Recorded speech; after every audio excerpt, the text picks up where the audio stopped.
ପ୍ରତିଦିନର ଚିନ୍ତା ଓ ପ୍ରାର୍ଥନା ସ୍ୱାମୀ ପରମାନନ୍ଦ। ମାର୍ଚ୍ଚ 2। ଦିନଟିର ପ୍ରଧାନ ଚିନ୍ତା। ନିଜର ସକଳ ଉନ୍ନତ ଗୁଣଗୁଡ଼ିକୁ ବିକଶିତ କରିବା ତୁମର ସର୍ବଶ୍ରେଷ୍ଠ ମହତ୍ କାର୍ଯ୍ୟ। ସ୍ମରଣୀୟ ପଂକ୍ତି। କାଢ଼ି ଦିଅ ମନର ସବୁ ନୀଚ ଭାବ, ଡେଇଁ ପଡ଼। ଲମ୍ଫ ଦିଅ ପ୍ରେମର ସାଗରେ, କର ନାହିଁ ଭୟ ତୁମେ ବୁଡ଼ିବାକୁ ଅଥବା ମୃତ୍ୟୁକୁ। ପ୍ରେମ ହିଁ ଜୀବନ କେବଳ, ଏହା ହିଁ ଅକ୍ଷୟ ଆନନ୍ଦ ଅପାର।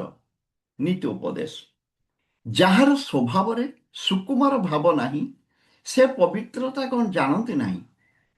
ଆମ ଭିତରେ ଯେଉଁ ମହାଶକ୍ତି ବିଦ୍ୟମାନ, ସେ ଶକ୍ତି ଆମର ନିଜସ୍ୱ ନୁହେଁ, ଯଦିଓ ଆମେ ତାହାର ଆଧାର।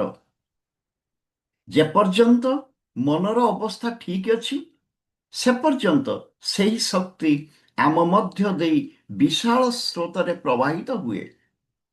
ଆମେ ପବିତ୍ର ଓ ସ୍ୱାର୍ଥ ବିମୁଖ ହୋଇ ସେହି ଶକ୍ତିର ପ୍ରବାହରେ ସହାୟତା କରିବା।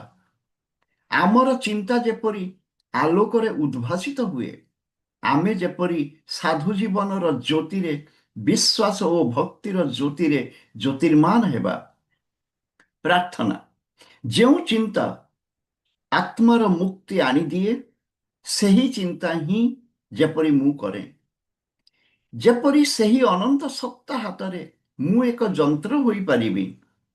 ସବୁ ସମୟରେ ମୁଁ ଯେପରି ସେହି ମହତ୍ତମର ସାଧନା କରେ। ପ୍ରଭୁ, ମୋତେ ସହାୟ ହୁଅ। ସ୍ୱାର୍ଥର ଆବର୍ଜନାରୁ ମୋତେ ଉଠାଇ ନିଅ। ସଂସାର କଳୁଷ ମଧ୍ୟରୁ ମୁକ୍ତ କରିଦିଅ। ମୋତେ ମୋର ହୃଦୟ ମନକୁ ପବିତ୍ର କରିଦିଅ।